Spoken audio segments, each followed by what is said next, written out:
인생 농사, 인생 감사라는 제목으로 함께 은혜를 나누기를 원합니다. 저는 어제 부역장 사관학교 수련회를 함께 다녀왔습니다. 당일치기라서 짧은 일정이었습니다만 오고 가는 길에도 은혜가 있었고, 또 가서도 우리 기도하고 교제하고 또 결단하는 그런 시간을 가질 수 있었습니다. 기도해 주신 성도님들께 감사를 드리고, 오늘까지 이제 종강하고 이번 주 수요일에는 또한 우리 수료식이 있겠습니다. 여러분 끊임없는 관심과 또 성원을 부탁드리겠습니다. 저는 오고 가는 길에 가을 들녘을 바라보았습니다. 가을에 그 정취가 산마다 이렇게 느껴지기 때문에 내심 기대를 크게 했고, 그래서 눈을 쫙 봤더니 막 황금 물결이 막 일 줄 알았더니 머시멜로우밖에 없는 거예요. 머시멜로우 뭔지 아세요? 미국 사람들이 좋아하는 그 말랑말랑한 하얀색, 그런 원기둥 같은 것만 이 논두렁에 막 이게 놓여 있는 거예요. 농사 끝났다는 소리죠. 그래서 아쉬웠습니다. 그래서 그냥 그림으로라도 한번 여러분들에게 보여드리려고, 참 멋있지 않습니까? 우리가 저건 먹고 사는 겁니다. 제가 아내한테 이제 우스개 이야기를 했어요. 저거 누가 먹는 줄 아냐고, 머시멜로우. 그랬더니 누가 먹냐는 거예요. 그래서 소가 먹지. 여러분, 소가 저걸 먹어줘서 너무 고마운 거예요. 전 그걸 안 먹어주면 맨날 쌓일 거 아닙니까?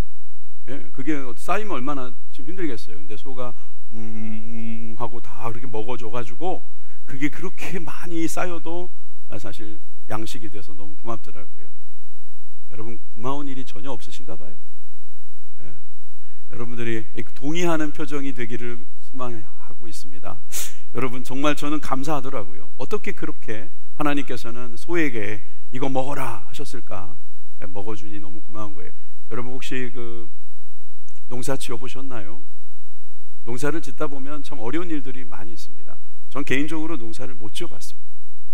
그렇지만 설교자로서 이 농사에 대해서 여러 가지로 제가 한번 생각해 볼 기회가 있었습니다. 마침 그런 이야기들이 책에도 적혀 있더라고요. 인생살이를 흔히 농사에 비유하거든요. 비슷한 점이 있다는 겁니다. 첫째는 농사처럼 인생도 씨앗을 뿌려야 한다는 것이죠. 맞죠? 어린 시절에 뿌려야 합니다. 이번 주 목요일인가요? 수요일이죠. 제가 요일을 까먹었네요. 목요일인가요? 목요일 날 수능 시험이 있습니다. 죄송합니다.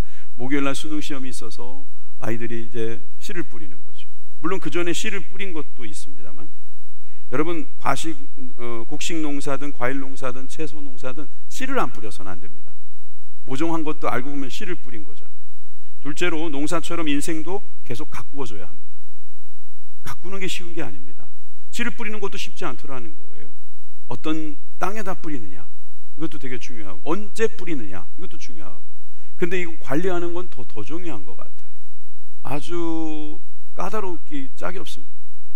물도 적당하게, 바람도 적당하게, 햇빛도 적당하게 줘야 되고, 심지어 우리가 좋아하는 그 곡물을 벌레들도 좋아합니다. 그리고 벌레들이 우리보다 더 빠릅니다. 그래서 익기도 전에 걔네들 다 먹어버립니다. 그러니까 걔네들 못 먹게 하려면 뭘 해야 됩니까? 관리를 해줘야 되는 거예요. 여러분, 이게 농사지요. 뿐만 아닙니다. 기다려야 합니다. 인생도 기다려야 하듯이 농사도 기다려야 돼요. 그냥 기다려야 되는 겁니다. 어떤 장사는요, 그냥 갖고 와서 짠 하고 팔아버리면 되는 경우도 있어요. 물론 그것도 사전 작업이 필요하고, 뭔가 고르고 뭔가 선택하고 뭔가 관리하는 것도 필요하다는 건 인정합니다만, 여러분, 이 농사는요, 정말 심어놓고 시간이 가기를 기다려야 되는 것들이 얼마나 많습니까? 열매를 거두기 위해서는 뿌리고 기다리는 시간이 필요하다. 넷째로, 농사처럼 인생도 마음대로 되지 않습니다. 농사하신 분들은 저한테 이야기할 겁니다. 여러분들에게도 그렇게 고백해요. 모든 사람들에게 그렇게 고백합니다. 하늘이 농사한다. 하늘이 농사. 여러분, 인생 농사라는 게 말이에요, 제가 여기서 한 가지 발견한 게 있어요. 우리는 농사를 짓잖아요. 그럼 하나님 뭐 하실까요? 우리는 우리를 농사 지으십니다. 우리는 곡물을 농사 짓는다면 하나님은 우리를 농사 지으시는 거예요. 그 인생 농사라는 것은 결국 하나님의 일이신 거예요. 우리들의 일만이 아니라는 것이죠. 여러분들이 열심히 사는 것 중요합니다. 그런데 하늘의 도움이 없어서는 안 된다는 거예요. 농사와 우리 인생의 공통점이라 할 수 있겠습니다. 마지막으로 농사는 인생처럼 열매를 맺습니다. 우리 인생도 열매가 있다는 것입니다. 여러분, 이런 열매가 있기를 바랍니다. 시편의 말씀해 보니까 울며 씨를 뿌리러 가는 자는 반드시 기쁨으로 그 곡식단을 가지고 돌아오리라. 할렐루야. 여러분, 씨를 뿌리러 가는 사람에게 하시는 말씀입니다. 아직 씨를 뿌리지도 않았는데 뿌리러 가면 된다 이거예요. 그걸 울며 가는 겁니다. 힘들게 하는 것입니다. 그런데 그 우리의 인생 속에 울면서 하는 일도 주님께서는 반드시 기쁨으로 그 곡식단을 가지고 오게 하시겠다는 거예요. 아, 난 죽기 전에 그런 기쁨을 볼 수 있겠습니까? 예, 그러실 수도 있고, 그 이후의 세계에 주님께서 함께 하심을 여러분 믿으시고 또 주님께서 주실 기쁨이 있음을 믿으시길 바랍니다. 여러분, 이것이 우리들의 인생 농사 아니겠습니까? 주님이 함께 하시는 이 인생 농사에 여러분 인생 감사가 있기를 바랍니다.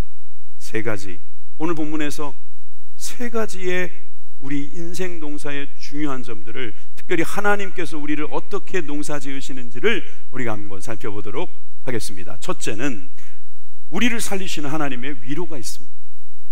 하나님 우리를 인생으로 인도하시고 우리를 농사 지으실 때 위로해 주신다는 것입니다. 여러분들, 이 위로라는 것은 아무나 할 수 있는 것이 아닙니다.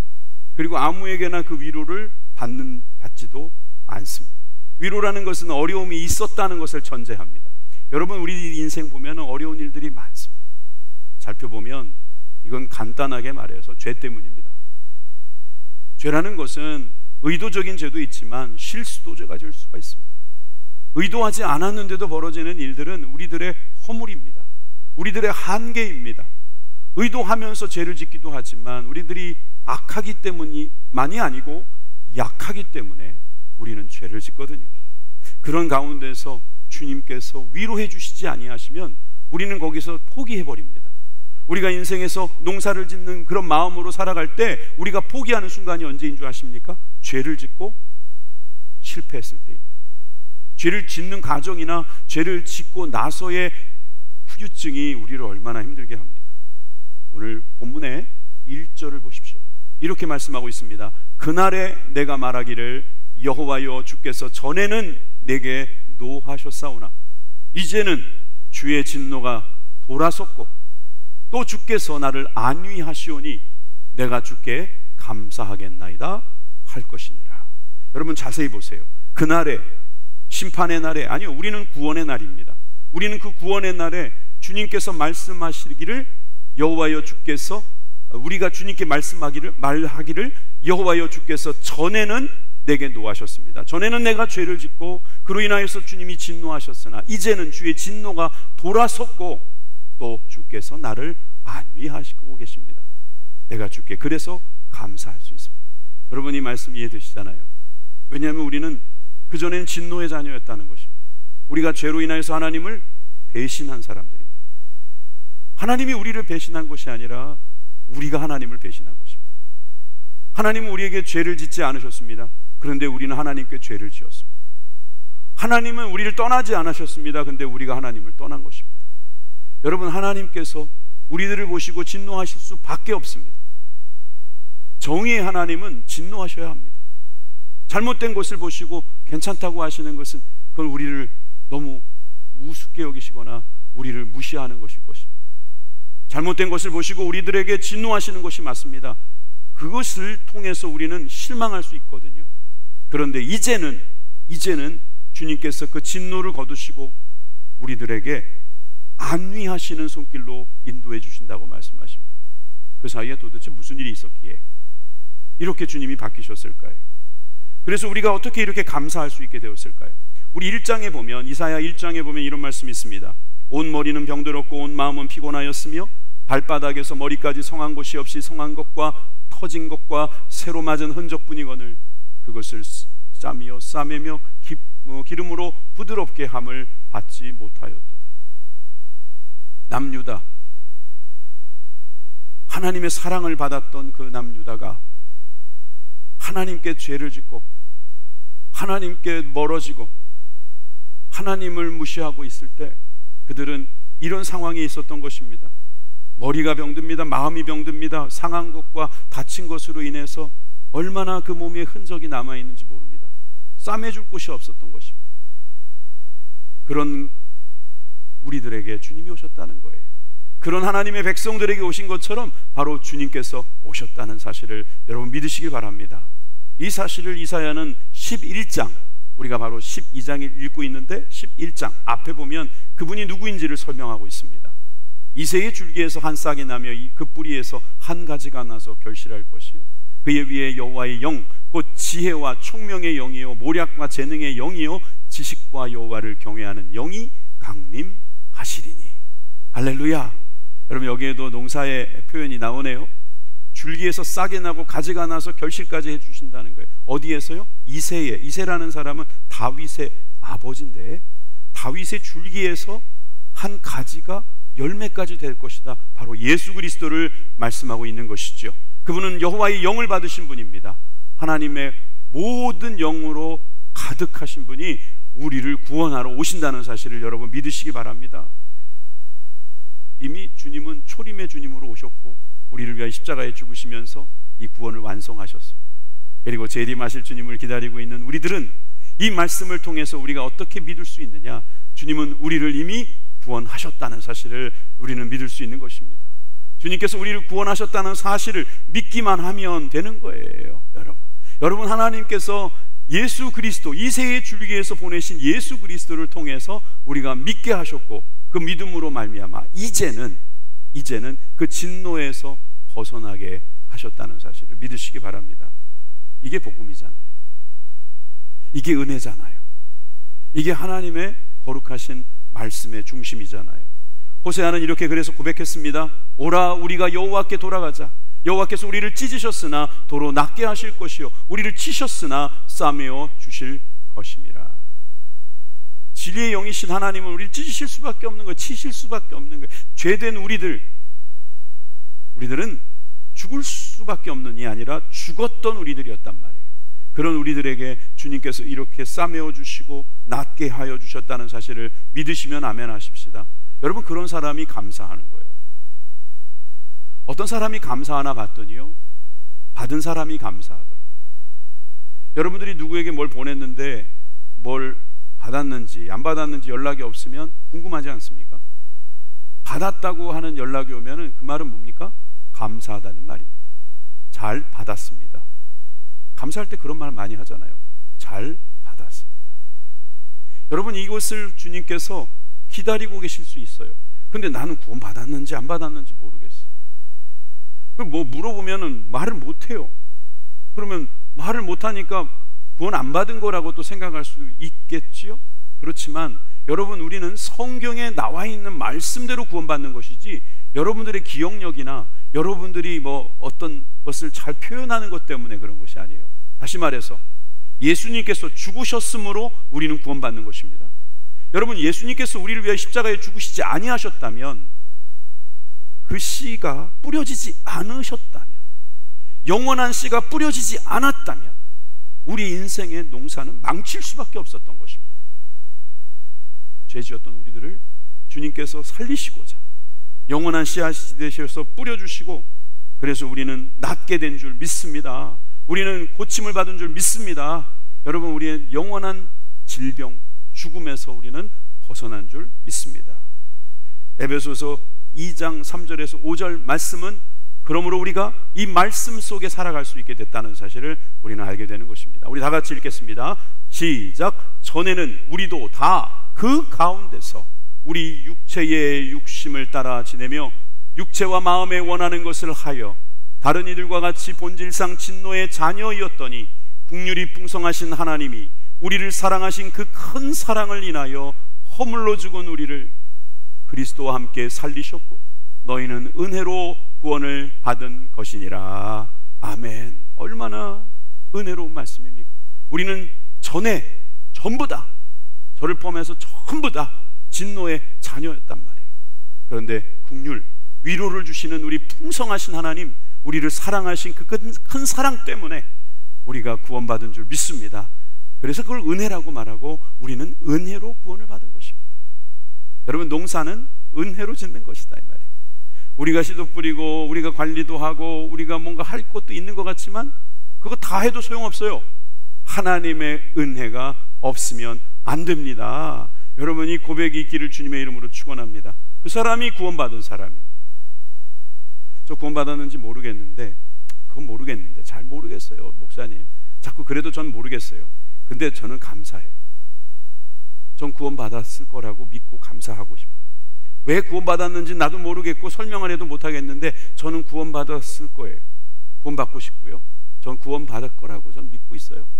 한마디로 구원받았어요 이렇게 말하는 분들은요, 감사할 수 있어요. 뒤집어 볼까요? 감사하는 사람은요, 구원받았다는 거예요.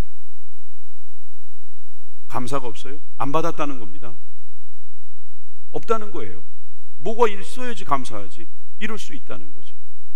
여러분, 저는 우리들이 감사하는 마음을 가질 수 있도록 하나님께서 우리에게 깨닫게 하시는 줄 믿습니다. 오늘 여러분들이 이 깨달음을 가지고 집에 가시길 바라요. 한 주간을 보내시길 바라요. 여러분이 가을, 감사의 계절을 보내시길 바라요. 여러분 인생에 지금 가을이 왔습니다. 죄송합니다, 여름이라고 말 안 해서. 좋잖아요. 가을, 풍성한 가을입니다. 여러분, 이 가을에 감사하십시오. 여러분, 감사를 미루지 마세요. 이게 마지막 기회일 수 있습니다. 감사하십시오. 감사는 우리가 다음 감사할 때까지 감사하는 것입니다. 다음 감사할 때까지 그 감사가 유효합니다. 그러니 이게 마지막 감사일 수 있는 거죠. 여러분, 감사하십시오. 이 감사는 우리 교회에 큰 위로가 되는 거잖아요. 여러분들에게 위로가 되는 거잖아요. 근데 하나님이 주시는 위로예요. 여러분, 구원의 위로를 받으시기를 주님의 이름으로 축원합니다. 두 번째, 우리를 살리시는 하나님의 힘이 있습니다. 진노하셨던 하나님께서 우리를 안위하시는 하나님, 구원하신 하나님이 되시더니 그 하나님을 바라보면서 우리의 고백 속에 하나님은 누구신가라는 고백이 나오기 시작합니다. 자, 우리가 같이 읽어야 될 말씀은 2절입니다. 2절 시작. 보라, 하나님은 나의 구원이시라. 내가 신뢰하고 두려움이 없으리니 주 여호와는 나의 힘이시며 나의 노래시며 나의 구원이심이라. 아멘. 요즘에 I am 신뢰예요 라는 말이 유행어더라고요. I'm trust라는 말이겠죠. 여러분, 우리가 신뢰할 수 있다, 이 말은 뭡니까? 신뢰할 만하다는 거예요. 아까 찬양하실 때 주님이 어떤 분이라고 그랬어요? 신실하신 분이라고 그랬어요. 다른 말로 성실하신 분이라는 거예요. 여러분, 믿을 만한 분이라는 거예요. 예. 믿을 만한 가치가 있는 분이라는 거예요. 여러분, 그 하나님을 믿으시면 아멘 하십시다. 그 하나님이 어떤 분이신가를 우리가 바라볼 때 그분이 힘이 있으신 하나님이다, 이 말입니다. 여러분, 위로는 쉽게 가능합니다. 어떻게 보면 위로하는 거는 그냥 말일 수도 있거든요. 그런데 여러분, 여기서 힘이 들어간다는 것은 엄청난 것입니다. 여러분, 우리에게 힘을 주시려는 주님께서 우리에게 오셨습니다. 우리에게 오셔서 하신 일은 우리들의 힘이 되어주신 것입니다. 그래서 예수님께서 회당장 야이로에게 이런 말씀을 하셨습니다. 이것은 우리들에게도 늘 주시는 말씀이지요. 다 같이 읽겠습니다. 시작. 예수께서 그 하는 말을 곁에서 들으시고 회당장에게 이르시되 두려워하지 말고 믿기만 하라 하시고. 아멘. 두려워 말고 믿기만 하라. 여러분, 좌우에 계신 분들에게 두려워하지 말고 믿기만 하십시오 한번 해보십시오. 두려워하지 말고 믿기만 하십시오. 두려워하지 말고 믿기만 하십시오. 예. 지금 딸이 죽었거든요. 그런데 주님께서 두려워하지 말래요. 걱정하지 말라, 낙심하지 말라도 아니에요. 두려워하지 말라는 거예요. 여러분, 우리의 모든 인생은 두려움으로 수렴됩니다. 이럴 때 주님께서 두려워하지 말라고 하세요. 여러분, 두려워하지 말라는 건 주님께서 힘을 쓰시겠다는 것입니다. 아멘이십니까? 내가 살리겠다는 말씀입니다. 아멘이십니까? 여러분들은 못 살립니다. 우리는 살릴 수 없습니다. 우리는 그저 바라만 보아야 합니다. 눈물만 흘려야 합니다. 나의 인생, 농사 다 망쳤다고 생각할 수 있습니다. 그런데 주님 뭐라고 하십니까? 두려워하지 말고 믿기만 하라는 거예요. 이게 가능하다는 게 하나님이 주신 은혜가 아니고 무엇이겠습니까? 주님이 이 말씀 안 하시고 저는 믿겠습니다. 주님, 저는 두려워하지 않겠습니다. 이건 어떻게 보면 되게 무의미한 거 아시죠? 주님께서 우리에게 두려워하지 말고 믿기만 하라 하셨기 때문에 우리가 하는 게 이게 맞는 거죠. 내가 두려워하지 않을 테니까 주님 나한테 책임지세요 이렇게 말하는 게 아니라니까요. 성경 말씀은 두려워하지 말고 믿기만 하라고 하셨습니다. 이것은 우리들에게 얼마나 큰 힘이 되는지 모릅니다. 바로 하나님의 힘이 우리들에게 역사했기 때문인 줄 믿으시기 바랍니다. 출애굽기를 보면은 힘이 없는 가장 하층민 노예들이 해방되는 이야기가 나오죠. 애굽, 이집트에서부터 탈출하는 이야기입니다. 이 탈출하는 가운데서 홍해를 만납니다. 그 홍해를 어떻게 건너갈 수 있습니까? 그 많은 60만 명이 넘는 사람들이 어떻게 동시에 구원받을 수 있을까요? 수영자라는 사람 몇 명밖에는 못 사는 상황입니다. 이때에 하나님께서 모세를 통해서 하시는 말씀을 들으십시오. 출애굽기 14장 13절입니다. 모세가 백성에게 이르되 너희는 두려워하지 말고 가만히 서서 여호와께서 오늘 너희를 위하여 행하시는 구원을 보라. 너희가 오늘 본 애굽 사람을 영원히 다시 보지 못하리라. 여러분, 하나님이 힘쓰시면요 우리는 두려워하지 말고 보기만 하면 되는 것입니다. 여러분, 우리가 주님 앞에 거둔다고 해봐야 다 방해지 아무 소용이 없습니다. 여러분, 우리가 구원을 하는데 우리가 주님의 조금이라도 도움을 줄 수 있다고 생각하는 건 그건 잘못된 것입니다. 주님은 우리를 구원하시는 일 100%를 전적으로 혼자서 하시는 줄 믿으시기 바랍니다. 여러분, 그럴 때 우리가 할 일은 두려워하지 않는 거예요. 아무것도 안 하는 건 아니네요. 두려워하지 않는 거예요. 두려워하지 않고 우리는 그 다음에 일어나는 일들에 대하여 우리는 바라보면서 보기만 하면서 그 다음에 우리 입에서 터져 나오는 찬양을 만나게 될 것입니다. 15장 2절 말씀입니다. 다 같이 읽습니다. 여호와는 나의 힘이요 노래시며 나의 구원이시로다. 그는 나의 하나님이시니 내가 그를 찬송할 것이요 내 아버지의 하나님이시니 내가 그를 높이리로다. 아멘. 여호와는 나의 힘이다. 이 말씀은 아까 우리가 읽었던 이사야 22장의 말씀과 동일한 말씀이잖아요. 우리 교회 40년 전에 우리 창립 목사님께서 여의도 순복음교회에서 사역을 이제 마치시고 그 당시에 조영기 목사님께서 부천에 가서 개척하라고 하셨기에 이 개척이 시작된 것입니다. 여러분, 이 개척됐을 때에 많은 성도님들이 함께 동참해 주셨습니다. 물론 여러분, 그분들이 헌신하셨습니다. 특별히 장님 목사님의 큰 기도와 특별한 하나님의 사랑과 그리고 우리 모든 성도들의 하나됨이 이 모든 일들을 이룬 줄 믿습니다. 근데 하나님께서 힘을 주시더라고요. 그때마다 힘을 주시는 거예요. 장님 목사님 간증 여러분 기억나시잖아요. 기도하게 하시고 또 길을 열어주시고 사람들을 붙여주시고 위기 때마다 건질 힘을 주시고. 여러분, 하나님의 힘이 없었다면 어떻게 40년 동안 이렇게 교회가 아름답게 성장할 수 있었겠습니까? 여러분, 하나님은 우리에게 힘을 주십니다. 여호와를 기뻐하는 것이 힘이라고 또 말씀하셨는데 우리 교회는 주님을 기뻐하는 힘을 받았습니다. 하나님의 힘이 있음을 여러분 믿으시길 바랍니다. 두려워하지 말고 주님이 하시는 구원을 보시기를 바랍니다. 저는 우리 교회가 이렇게 감사할 수 있는 교회가 됐다는 것이 너무 감사해요. 그죠? 이번에 저도 케냐에 가서 또 케냐 선교지를 보게 될 텐데 여러분, 우리랑 피 한 방울 섞이지 않은 민족입니다. 그리고 우리랑 만날 기회가 거의 없습니다. 우리 인생 살면서 케냐 갈 기회가 있는 사람은 그 일부일 겁니다. 그런데 거기에 우리의 기도가 보내집니다. 우리의 정성이 보내집니다. 그곳에서 참으로 예수 그리스도를 믿는 자들이 늘어나고 있습니다. 여러분, 이것이 다 주님이 힘 쓰시고 계시는 증거인 줄 믿습니다. 우리는 그저 감사만 했을 뿐인데 하나님께서는 우리들을 시키시고 힘 주시고 이 모든 일들을 이루어 주시는 줄 믿습니다. 여러분, 우리를 살리시는 힘 주님으로부터 공급됩니다. 여러분, 그 공급되는 힘으로 충만하시길 바랍니다. 마지막 세 번째로 우리를 살리시는 하나님의 기쁨이 있습니다. 여러분, 하나님이 기뻐하시는 거예요. 우리들도 기뻐해야겠지만 하나님이 기뻐하시는 거예요. 여러분, 기쁨은 모든 표현 중에 항상 앞서갑니다. 기뻐해야지 성공한 겁니다. 기뻐해야지 행복한 겁니다. 기뻐해야지 그 사람은 지금 문제 없는 겁니다. 기쁨이 없는데 성공한 사람 보셨습니까? 전 못 봤습니다. 그건 성공한 게 아니거든요. 기쁨이 없는데 행복한 분을 보셨습니까? 전 못 봤습니다. 난 기쁨이 없는데 사랑한다라고 말하는 분 저는 본 적은 있는 것 같습니다.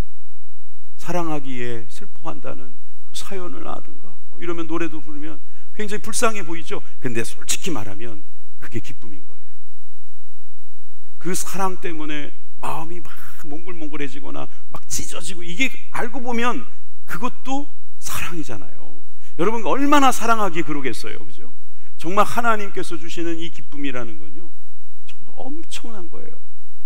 기쁨이 없으면은 아무것도 못하는.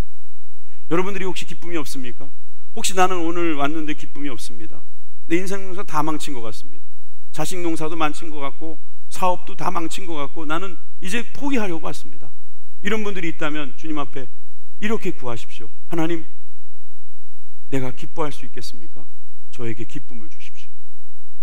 여러분, 이 기쁨은 어디서부터 오는 걸까요? 하나님에게서부터 오는 거예요. 하나님 우리에게 기쁨을 주시고자 우리들에게 펼쳐준 동산을 첫 번째 동산 이름을 에덴 동산이라고 하셨습니다. 기쁨의 동산이었어요. 기쁨. 에덴이라는 말이 기쁨이거든요. 기뻐하라고 동산을 만들어 주셨는데 거기서 결국 주님을 배신하고 자기들끼리 싸우고 거기서 떠나가는 모습들을 우리는 알고 있습니다. 그렇기 때문에 우리는 이 기쁨의 회복은 주님이 주시는 것을 유지하는 거고 주님께로 돌아가는 것이고 주님이 주시는 것을 믿는 것인 줄 저는 믿습니다. 여러분, 이 기쁨이 있기를 주님의 이름으로 축원합니다. 자, 3절 말씀에도 이 기쁨이 나오죠. 함께 읽습니다. 시작. 그러므로 너희가 기쁨으로 구원의 우물들에서 물을 기르리로다. 아멘. 여러분, 기쁨에서 우리가 알 수 있는 것은 길러낼 수 있다는 겁니다. 너희가 기쁨으로 구원의 우물들에서 물을 기르리로다. 여러분, 기쁨으로 물을 길러내니 기쁘지요. 그리고 그 구원은 기쁨이지요. 여러분, 우리 구원의 우물들 우리들 가운데 있음을 믿으시기 바랍니다. 자, 우리들 가운데 주님이 계시고 성령님이 계시고 말씀이 계시고 우리가 기도하게 하시고 우리가 찬양하게 하시고 예배하게 하십니다. 이 우물들에서 주님이 주시는 구원을 얻으시기를 주님의 이름으로 축원합니다. 여러분, 여기에서 물을 길러내면 그 다음부터는 기쁨이 충만한 거예요. 여러분, 수가성 여인 이야기 우리 지난번에 들었잖아요. 얼마나 창피한지.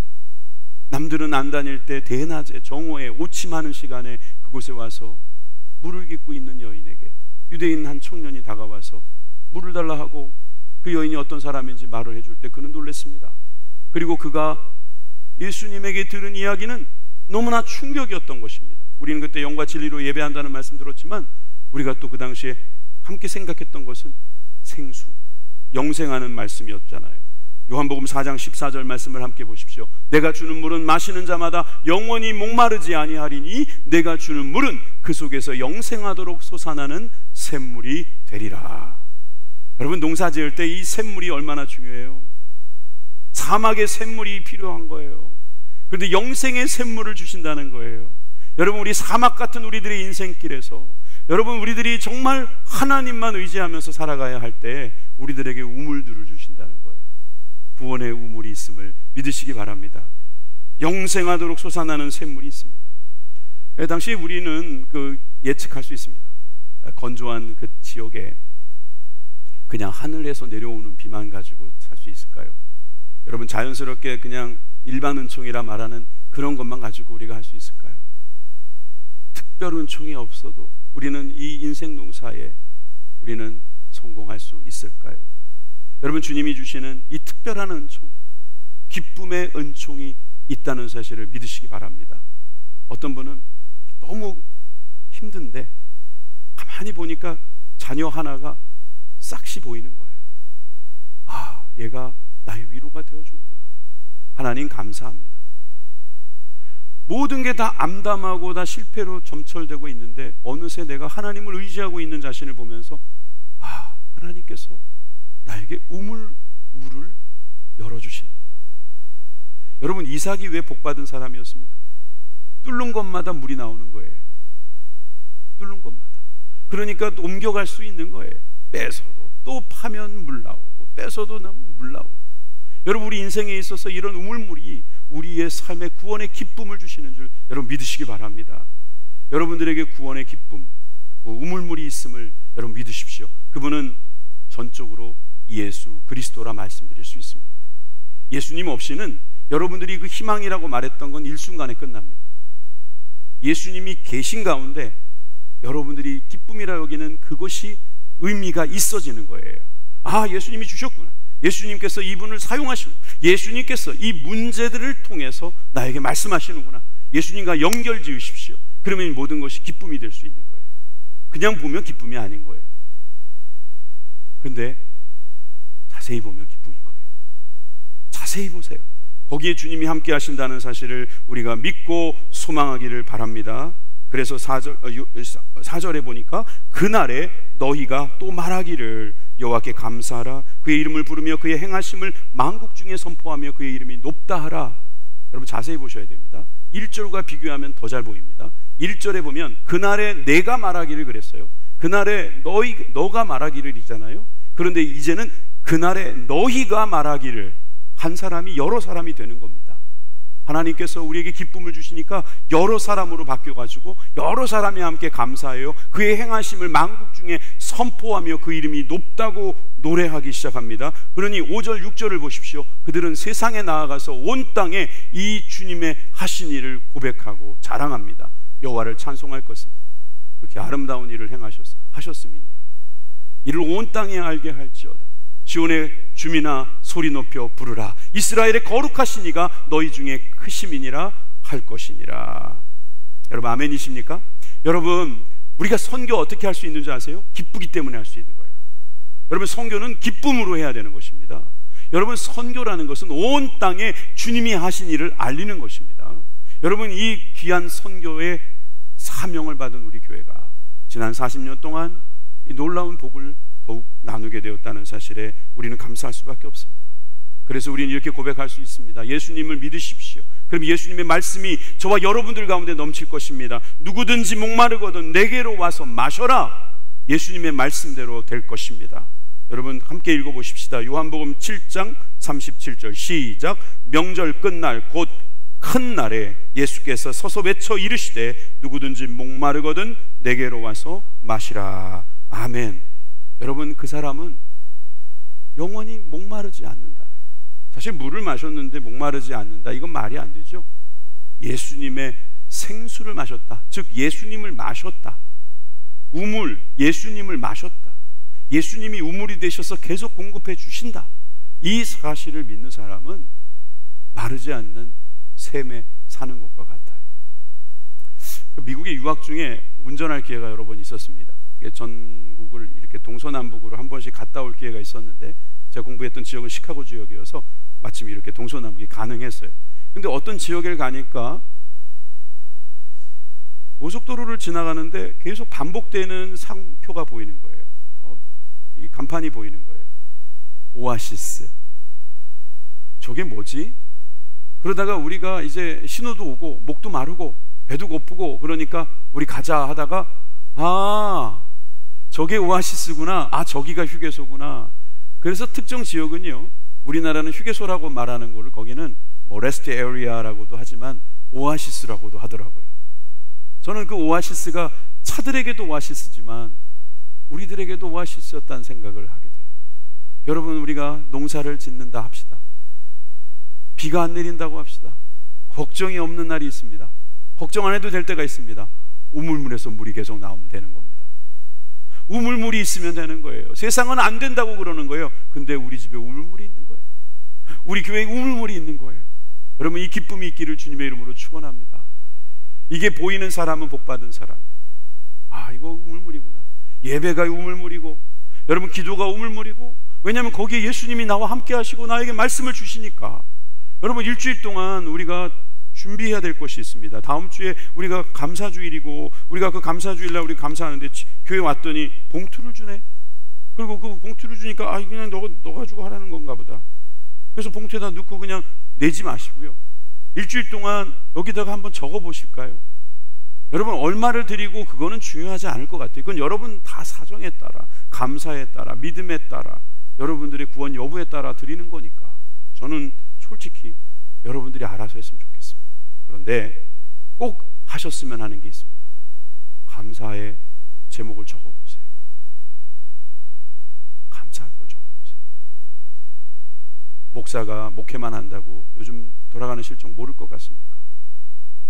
지금 어렵다는 거 압니다. 우리 레파토리 있지 않습니까? IMF 때보다 더 어렵다. 진짜 그렇습니다.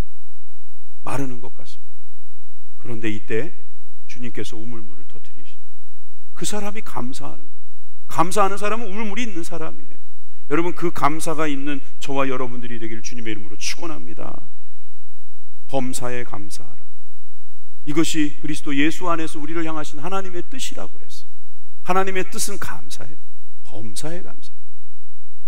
많이 주면 감사하고 못 받으면 감사하지 못한다. 그럴 수 없다는 것이죠. 주님이 주시는 것을 감사하는 사람은 그 사막 한가운데서도 감사할 수 있을 줄 믿습니다. 여러분들이 어릴 적에 읽었거나 아니면 최근에 읽은 책일 수도 있고, 아니면 아직 안 읽어봤지만 한 번쯤은 들어봤을 어린 왕자, 생텍쥐페리의 이 어린 왕자라는 책에 나오는 재미난 문구가 있습니다. 사막이 아름다운 건 어딘가에 우물을 감추고 있기 때문이에요. 여러분, 사막에 우물이 없으면 거긴 죽음이에요. 사막은 누군가가 죽기 딱 좋은 환경입니다. 그런데 그걸 아름답다고 말할 수 있다면요, 그 안에 오아시스가 있기 때문에, 우물이 있기 때문이에요. 거기에서는 생명이 있기 때문이에요. 도리어 그곳에는 더 선명하게 보이는 거죠. 물의 가치, 생수의 가치, 생명의 가치가 더욱 넘칠 겁니다. 여러분, 감사는요, 사막에서 하는 거예요. 도리어 많은 사람이 감사하지 않아요. 없는 사람이 더 선명하게 보이는 우물을 보고, 이 물을 보고, 생수를 보고 감사할 수 있는 것입니다. 저는 우리 교회가 그냥 40년 지나갔다고 그냥 지나가지 않았으면 좋겠어요. 감사하는 마음을 다시 한번 회복하고, 이 코로나 가운데서도 지켜주시고, 이제 새해를 준비하면서 하나님, 우리들에게 더욱더 감사가 넘치게 하옵소서. 그런 감사의 절기가 되기를 간절히 소망합니다. 오늘 이 말씀을 사용하실 주님을 바라봅니다. 우리 기도하시겠습니다.